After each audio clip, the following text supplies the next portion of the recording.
Hi everyone, my name is Julie Leeds. I'm an executive director with 31 Gifts, and I was fortunate enough to receive one of the first copies, a signed copy from our founder, Cindy Monroe of 31 Gifts, and she just wrote a book for the first time telling the story of our first 20 years with 31.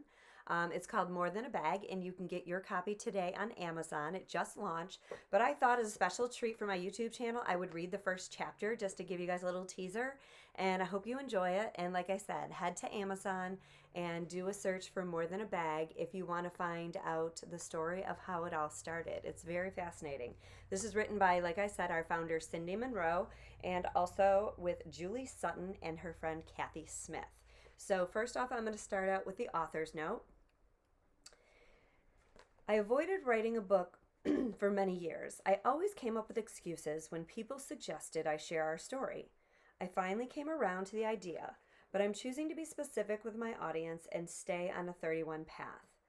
You will read personal stories, but each one is tied to a supporter of this amazing company. I'm writing this for those who have been on the journey with me, to anyone who has ever worked as an employee or contractor, to help us create this amazing story, and every consultant who has invested in this dream. This book is for you. To all who believed in me, our consultants and employees, thank you for your faith and partnership during the highs and lows. You know who you are, and this book is for you. While I do not consider this a business book, it is a place where any entrepreneur can find takeaways that worked well and pitfalls to avoid. Any direct selling consultant representative will find nuggets of what is important when running your own business. Finally, I believe everyone connected to 31 can read this and stand tall together to celebrate the beautiful tradition we have built during our first 20 years. Thank you for your grace and support as I put these words and stories on paper. Introduction. The reason why. Some people think we empower women to sell bags, but the truth is we sell bags to empower women. I founded 31 Gifts in 2003 with one simple goal in mind: to help women by giving them the opportunity to run their own successful businesses. That goal remains our number one priority today. Not only do our fashionable, functional products make life easier, but they also help independent business owners support their families and reach their dreams. Over nearly 2 decades, our consultants have held more than 6 million parties. Along the way, we've also been blessed to give back to organizations that share our mission of empowering girls, women, and families in North America and around the world. We all have a why, a reason for doing the things we do. Maybe yours is family, friends, faith, or flexibility. Maybe it's just having fun. Our why is to help you reach yours. This book is the untold story of how we've done just that. Together with Julie Sutton and Kathy Smith, I share the narrative backstory of how our journey led to the making of 31 Gifts, one of the largest direct sale companies started in the last 20 years. With more than $5 billion in total sales at the time of printing, 2003 to 2022, we have been called the darling of the direct sales industry, and were once projected to be among the few direct sale companies to reach $1 billion in annual sales, a target we have yet to reach. Our story, however, has not been without its ups and downs. Our most successful season was followed by one of declining sales. We are here today not because we built this company to be the best or make the most money, but because we built this company to empower women like me and you. In the pages ahead, you will read about many things we started in the beginning of our company that are alive and well today. We are still living out our amazing origin story and work culture as I write this, with many of our traditions and tools continuing to inspire both new and seasoned consultants, leaders, customers, and friends of 31. This book is about our story, is my love letter to the employees and consultants at 31, and a way to honor all who have been a part of this journey. There's a saying that life is about the journey, not the destination. And I feel so blessed to have been on this journey with many of you who are reading this book. Thank you for coming along with me. Part 1, From Bootstraps to a Business. Whether you think you can or you can't, you're right. Henry Ford. Chapter 1, Fire, Following the Spark. I was a daddy's girl when I was little. Moments spent by his side as a kid are memorialized in my mind. One day, I'll never forget, my dad asked me to come outside for a chat. I knew this time I was not in trouble. He sat me down on the hillside by the house he hand-built in Soddy Daisy, Tennessee, and told me he was no longer going to live with us. After 9 years of marriage, my parents were getting divorced. I'm not sure my 6-year-old self understood what all that meant on that day or what it would mean for the rest of the years ahead of us. But I love both my mom and my dad so much. That would never change. We got to see Daddy on weekends until he got a job out of town, and then he faithfully called long distance every Friday night to talk to me and my sister Christy. One Friday, Daddy called as I was about to get in the shower. I was butt naked, or butt naked, as we say in the South. But I ran down the hall to the phone. You can bet your life I was not going to miss his call. "Hi, Daddy," I said out of breath. We talked for a few minutes, me standing there without clothes on, warm shower flowing as it fogged up the mirrors. Next thing I knew, smoke alarms were going off. Now, smoke alarms were a normal occurrence in our house, especially between the hours of 5 and 6 in the evening, when my mom was making her nightly yummy dinner. It didn't seem out of the ordinary if there was something burning in the oven, so I kept talking with Daddy and ignored the alarms. A few minutes later, my mom started yelling for us to get out of the house. My mom was, and still is, one of the most badass women I know, but yelling was what she did best in those early years. It took a few seconds for her words to register, for me to realize that this time her yelling was for real. For heaven's sakes, I was on the phone with Daddy. But Mom was yelling about a fire burning somewhere and saying we had to get out. "Daddy, I need to go. The house is on fire. Love you. Bye." I can only imagine how he felt halfway across the country, hanging up on his baby girl who just told him the house he'd hand-built was on fire, and the people he loved were on the run outside. I dropped the phone and ran. When Mom saw my tiny naked body, she quickly grabbed a coat from the hallway closet as we dashed out the front door. It was dark, and the fastest way to our closest neighbor was through the woods. I was already an expert at running through the woods. It was where I spent my days, playing on my own and with friends.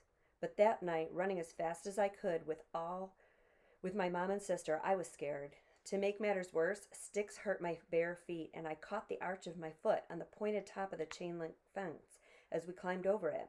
But I had to outrun the pain. The next thing I remember, I was standing at my neighbor's side door while my mom frantically explained what happened. The fire department came and put out the fire, but it was months before we were able to return to our home. The damage to our kitchen could be repaired, but what couldn't be healed was the loneliness and vulnerability I felt at a deep level in my 6-year-old soul. I don't remember many more details from that night. I think I blocked most of it out. But I do remember being surrounded by family and neighbors and still feeling completely alone. I don't recall any comforting hugs or words of reassurance from the adults or other kids who swarmed together that evening. We were all in survival mode.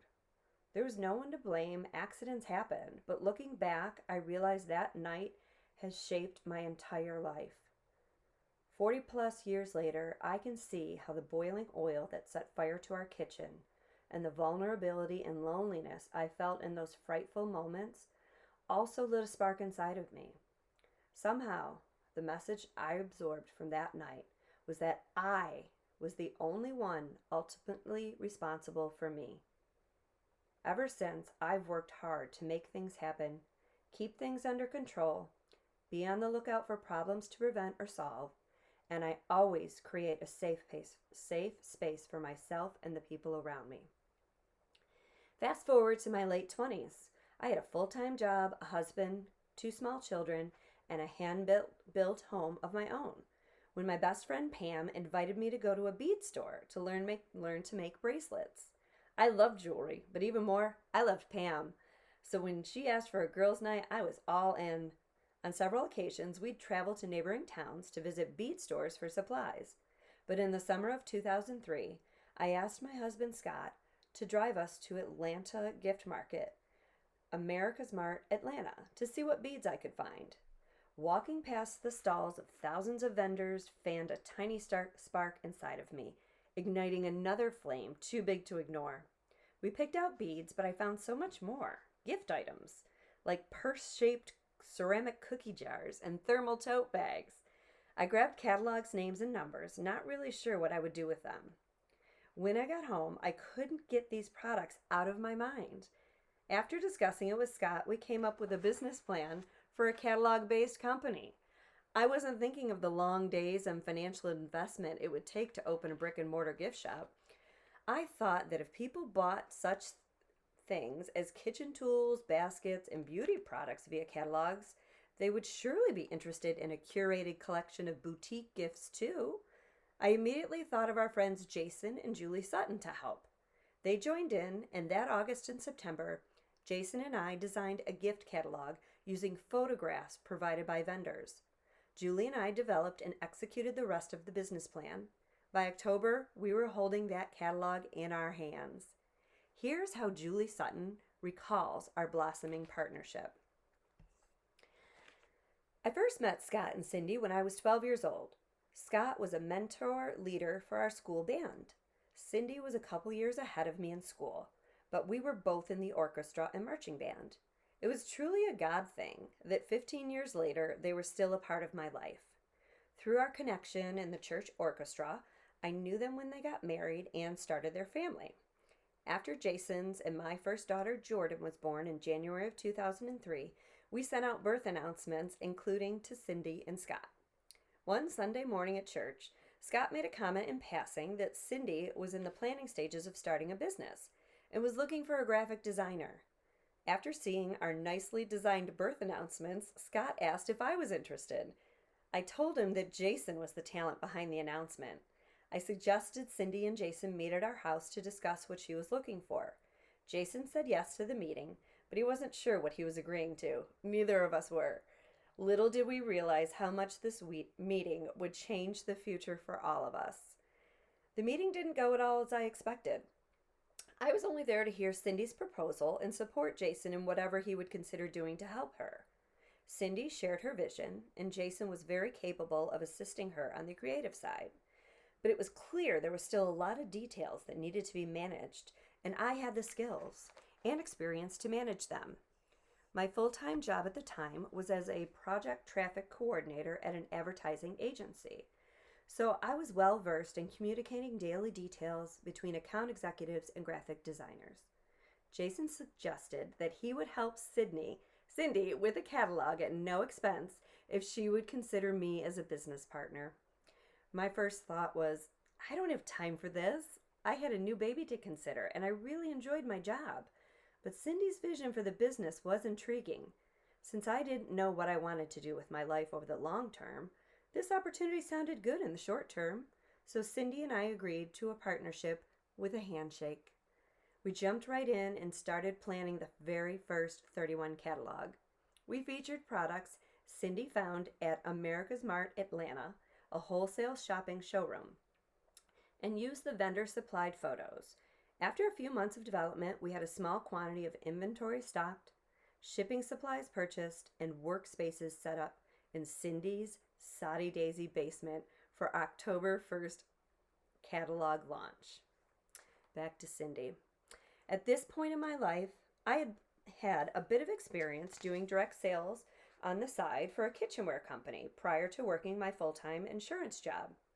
And I was pretty dang good at it.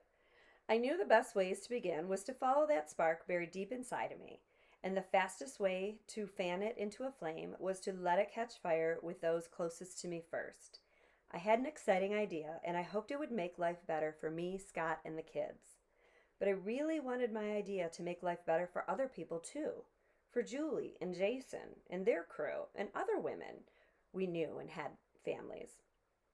Julie and I gathered family and friends at Ryan's Steakhouse to present our plan. The number one question we were asked, and still here today, was, why the name 31?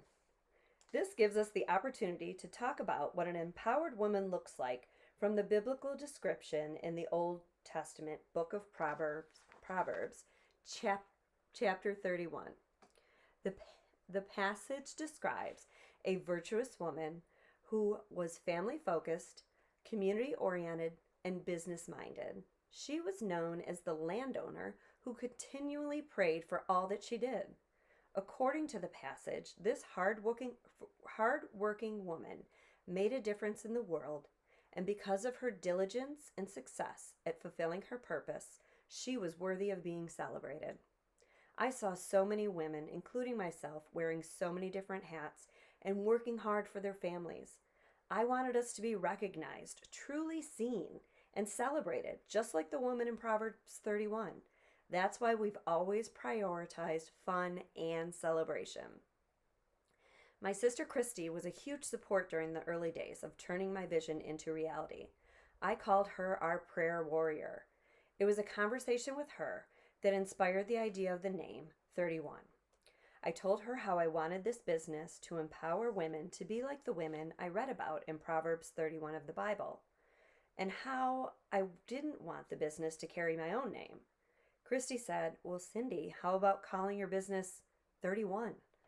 Right away, I knew in my gut that's what it had to be. If a name with numbers could work for a jewelry company, 1928, it could work for us too. The name was not only symbolic of the women I wanted to empower, but also a vision of the women we wanted to become. Through 31, we were reminding women of who they already were and who they had the potential to become as they lived a life of purpose and what my Christian community referred to as their calling. In October, Julie and I showed up at the Signal Mountain Hodgepodge Fair in Chattanooga, Tennessee, with 500 copies of our debut catalog and a sampling of our product line.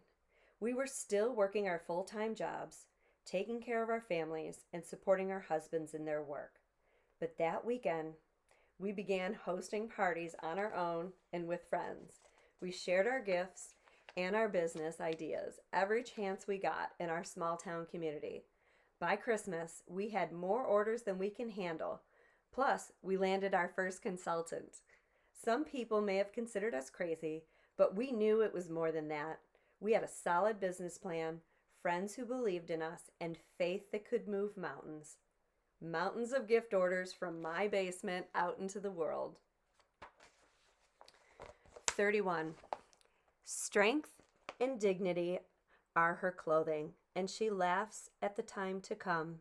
She opens her mouth with wisdom, and the teaching of kindness is on her tongue. Proverbs 31. And that, my friends, is chapter 1 of Cindy Monroe, the founder of 31 Gifts, More Than a Bag. Order yours today on Amazon and enjoy. Thanks for listening.